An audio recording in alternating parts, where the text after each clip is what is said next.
Bueno, yo soy chileno, desde hace 10 años, o sea, desde el 2010 que estoy trabajando, digamos, con fotobioreactores. Los fotobioreactores se han convertido en mi pasión. He estado trabajando con muchos emprendedores a lo largo de América Latina y actualmente curso mi programa de doctorado aquí en Almería, en España. Por eso es el lugar donde he ido madurando mucho la tecnología, he aprendido mucho y es el paso de la transferencia de conocimiento y todos queremos en conjunto. Yo le hablaré primero sobre los conceptos técnicos científicos como primer paso, digamos, hacia el conocimiento. O sea, conceptos que tenemos que ir aprendiendo todos, ir madurando todos en el tiempo e ir manejando para poder ir controlando la producción y controlar, digamos, el desarrollo de los nuevos fotobioreactores que iremos teniendo. Bueno, yo represento a la empresa Cambio en cooperación con Spirulina Source. Como ven aquí, bueno, para mí la vida es un poco más fácil con ecuaciones, como lo pueden ver en esta lámina. Todo empieza desde el Sol. El Sol que nos entrega, el Sol nos entrega la radiación. Todas estas ecuaciones nosotros las trabajamos como densidad fotónica, o sea, la trabajamos como micromoles de fotones por metro cuadrado por segundo. Se puede ver ahí que la radiación PAR, que es la radiación fotosintéticamente activa, es alrededor del 50% de la radiación global. Entonces, para hacer fácilmente una transformación de unidades, es 1 watt por metro cuadrado PAR, que es igual a 4.21 micromoles de fotones por metro cuadrado segundo. Como podemos ver en la primera lámina, si hacemos un corte transversal en el fotobioreactor, nos encontramos con 4 zonas principales. La primera zona, la zona de fotoinhibición. ¿Cuál es la zona de fotoinhibición? Donde el coeficiente de fotoinhibición de la microalga es menor que la irradiancia o la luz que está entregando el sol. Imagínense, si en el desierto de Atacama está entregando una densidad fotónica de 2500 micromoles de fotones y su coeficiente de fotoinhibición de su microalga es 800, es por seguro que se va a fotoinhibir. Por tal razón, cuando inician su cultivo, aumentan la concentración inicial o tienen que prácticamente colocar sombra. Después nos encontramos la segunda zona saturada. ¿Cuál la determina? El coeficiente de saturación de la microalga. Prácticamente es donde la microalga tiene la máxima productividad. Pero trabajando un organismo vivo a la máxima productividad tampoco es tan bueno. Después tenemos la zona de el I sub C. ¿Qué es el I sub C? La irradiancia de compensación. Es donde ya la fotosíntesis no es capaz de realizar. Es cuando ya la densidad fotónica es tan baja que la microalga entra a un estado de mantenimiento, como lo pueden ver ahí con la letra M. Que esta letra M es la velocidad específica de crecimiento negativa, o sea, es el autoconsumo, principalmente por la respiración celular. Y ustedes pueden ver ahí un I sub K. Esa es la luz que es la más satisfactoria para la microalga. Como pueden ver ahí, poder hacer los cálculos y poder trabajar, digamos, durante todas estas zonas y poder calcular la productividad y poder calcular la velocidad con la que se comporta un microorganismo es compleja. Bueno, don Emilio Molina y colaboradores han trabajado durante muchos años y han diseñado la ecuación la irradiancia promedio, que para mí es una de las ecuaciones más útiles para la ciencia de la biotecnología, la microalga y la industrialización. ¿Qué es lo que dice? Que a medida de que la concentración aumenta en el sistema, primero que todo, asume que hay un promedio, o sea, las microalgas que están tan cerca de la superficie como tan cerca del fondo tienen la misma radiación o tienen la misma luz. Entonces, si nosotros, como pueden ver ahí, todos estos coeficientes que son característicos de las microalgas son dependientes de la irradiancia promedio, y la irradiancia promedio es dependiente de la concentración. Entonces, con esta fórmula ustedes fácilmente pueden sacar esos cálculos, como por ejemplo lo que les contaba inicialmente. Estoy iniciando un cultivo a 0,1 gramos, por ejemplo. Saco los cálculos de la intensidad promedio y me dice que La irradiancia promedio según gramos es 1000 micromol fotón por metro cuadrado segundo. Y la intensidad, digamos, del sol, la luz del sol es 2000. Por seguro se me va a fotoinhibir, como decía. O aumento concentración o coloco sombra. Y si saco los cálculos, tengo 3 gramos, por ejemplo, 3 gramos por litro. Y hago los cálculos y me dice, su irradiancia promedio es de 20 micromoles fotones por metro cuadrado segundo. Y me dice que mi irradiancia de compensación es 40, significa que está todo mi cultivo en sombra. O sea, prácticamente mi cultivo ya está en periodo de mantenimiento. Con esa fórmula después nos vamos y podemos calcular la velocidad específica de crecimiento, en donde aquí se puede identificar fácilmente la saturación como el alfa, y se puede ver que a mayor luz, como decía el primer exponente, a mayor luz no es bueno. Entonces, normalmente una radiación alfa, prácticamente el alfa es alrededor de 200, es variable, pero podemos dar una cifra media alrededor de 200 micromol fotón, mientras el Sol está entregando 2000, por ejemplo. Por eso es tan importante el estudio de la luz. Y, entonces aquí si nos vamos, voy a cambiar esto, si nos vamos después a las estrategias de producción, por ejemplo. Bueno, y aquí también, volviendo a la velocidad específica de crecimiento, se me olvidó mencionar la velocidad específica óptima. ¿Cuál es la velocidad específica óptima? Es la velocidad máxima dividido de 2. Esta fórmula se hizo en base a la ecuación de Momot del crecimiento de los microorganismos. ¿Y qué es lo que es la velocidad específica óptima? Es igual a la dilución que tengo que hacer en el cultivo.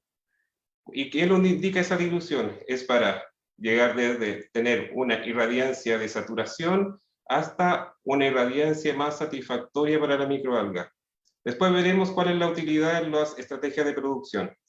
Normalmente las dos estrategias de producción más usadas son el sistema batch, en donde tenemos un cultivo con una concentración inicial hasta una concentración máxima. ¿Cuál es el tiempo óptimo de cultivo? Hasta que ya tiene una irradiancia o una luz de saturación, como pueden ver ahí. Es el tiempo óptimo. ¿Por qué? Porque después el crecimiento, el déficit de luz es tan alto y el crecimiento ya es muy bajo. Y hasta que la otra alternativa es cosechar cuando ya entra una luz de compensación, que es el tiempo máximo. Pero tienen que evaluar en comparación a los costos de producción si el tiempo necesario para llegar a esa concentración es rentable o no es rentable. Y aquí podemos ver que todo este periodo de la luz de compensación o irradiancia de compensación, podemos ver que la productividad es cero. ¿Por qué es cero? Porque la velocidad de crecimiento es igual al mantenimiento. Y si esperamos más tiempo, la velocidad de crecimiento va a ser menor al de crecimiento y van a tener pérdida de productividad. ¿Qué hacemos cuando trabajamos en el sistema de producción semicontinuo, que es mi favorito? Inician en una concentración inicial. Se analiza hasta una concentración máxima. Y aquí viene la aplicabilidad de la dilución. Se diluye hasta una velocidad específica óptima. ¿Para qué? Para nuevamente iniciar el crecimiento. Y esto requiere muy poco tiempo, muy pocos días. Y así esto continuamente pueden trabajar durante mucho periodo hasta que ya el cultivo hay que iniciar nuevamente, digamos, todo el periodo de trabajo. Entonces, como podemos ver aquí en este gráfico, la producción de biomasa es importante, pero también es importante la liberación de oxígeno que produce esa producción de biomasa, como el consumo de CO2 que produce. Por ejemplo, aquí, como pueden ver en los números, 1 kilogramo de biomasa está liberando alrededor de 1.33 kilogramos de oxígeno y está consumiendo alrededor de 1.83 kilogramos de oxígeno al ambiente. No es solo un beneficio, digamos, en biomasa, es un beneficio ambiental, es un beneficio en oxígeno, es un beneficio para la vida. Los factores que afectan el crecimiento. Tenemos la disponibilidad de luz, que ya la hemos visto. La temperatura. Sabemos que para las espirulinas más o menos trabajamos entre 30, 35, 37 grados. el pH, más o menos 8, 9, 10, 10 y algo. Pero ¿qué pasa con el oxígeno disuelto? El oxígeno disuelto que no es capaz de liberar al ambiente el fotobioreactor por su diseño o por X motivo, es retenido en el entorno. ¿Y qué pasa cuando hay una alta retención de oxígeno? Por ejemplo, hasta un límite de 250 es lo aceptable. La velocidad de crecimiento se disminuye, baja. El oxígeno retenido en el entorno no es bueno. Entonces, al momento que nosotros diseñamos los fotobioreactores, tenemos que tener presente la acumulación de oxígeno en el ambiente. ¿Cómo? Ustedes pueden ver aquí un fotobioreactor sin control de turbulencia va a superar, digamos, el límite de oxígeno disuelto que se le permite, porque las turbulencias son las que permiten hacer una transferencia de masa entre líquido y ambiente. Y si hacemos un fotobioreactor con control de turbulencias, la liberación del ambiente del oxígeno es mucho mayor. Entonces vamos a evitar, digamos, problemas de liberación de oxígeno. ¿Cuál es el principal factor de diseño aquí? El largo total del reactor, de los canales. Los diseños de los railways. El primer factor fundamental de diseño, el primer parámetro, es la relación largo-ancho. ¿Qué nos va a permitir reducir la relación largo-ancho? Que se va a convertir en un estanque de producción o un estanque de sedimentación. Un estanque con alta liberación de oxígeno o con retención de oxígeno. Y la idea es poder en el tiempo, es eliminar la brecha del escalamiento. Siempre se habla de que un fotobioreactor pequeño es más productivo que un fotobioreactor más grande. Entonces, ¿esto qué nos permite estudiar? La idea es que en toda la escala de los fotobioreactores es tener una misma productividad. ¿Por qué? Porque se logran tener las mismas condiciones hidrodinámicas del cultivo, en este caso. También se ha estudiado bastante lo que es la rueda de paleta. Las hemos estudiado mucho. Los diseños, los materiales, el ciclo de vida que puede tener esta rueda de paletas.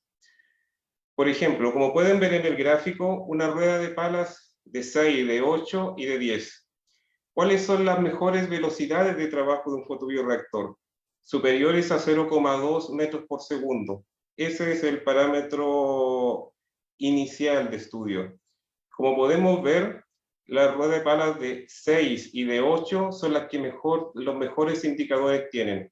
Y la de 8 es, digamos, la mejor en este caso porque tiene el mayor porcentaje sobre 0,2 metros por segundo. ¿Qué pasa con los baffles? El primer parámetro de diseño de los baffles es eliminar las zonas muertas. ¿Cuáles son las zonas muertas? Las velocidades menores a 0,1 metros por segundo del líquido. ¿Qué pasa allí? Sedimentan las microalgas, sedimentan los nutrientes. También tenemos esa zona muerta, la zona de riesgo, 0,1, 0,2 metros por segundo. ¿Qué pasa? También tenemos riesgo de sedimentación. A veces, muchas veces las espirulinas lo que hacen es que se enredan entre ellas, entonces hacen una masa un poco más densa en este caso, si es que no tienen retención de burbujas de gases entre ellas. Y al ser una masa más densa también pueden sedimentar. Y, por ejemplo, volvemos a lo mismo, velocidades del fluido mayores a 0,2 metros por segundo, se obtienen las mejores con 2 baffles. Ese es un parámetro de diseño de los baffles, importante, pero el más importante de todos es esto, es la mezcla vertical que se genera después de los baffles, es las turbulencias. ¿Qué nos permiten las turbulencias?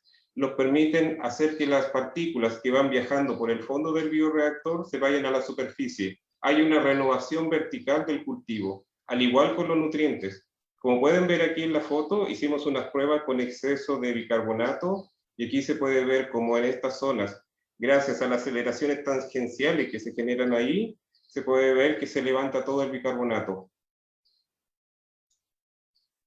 ¿Cuál es la meta? Que ya lo había explicado Marina. Los 100 nuevos centros de producción en 5 años. Es una meta que tendría prácticamente una primera fase de diseño, que sería la fase de diseño comunitaria. en donde tenemos prácticamente los primer módulo, que sería el módulo de escalamiento, entrenamiento y experimentación. Sabemos que el cultivo de microalgas no es fácil controlarlo, lleva tiempo adaptar la cepa, lleva tiempo adaptar las personas, lleva tiempo adaptar tanto un mercado como un proceso productivo.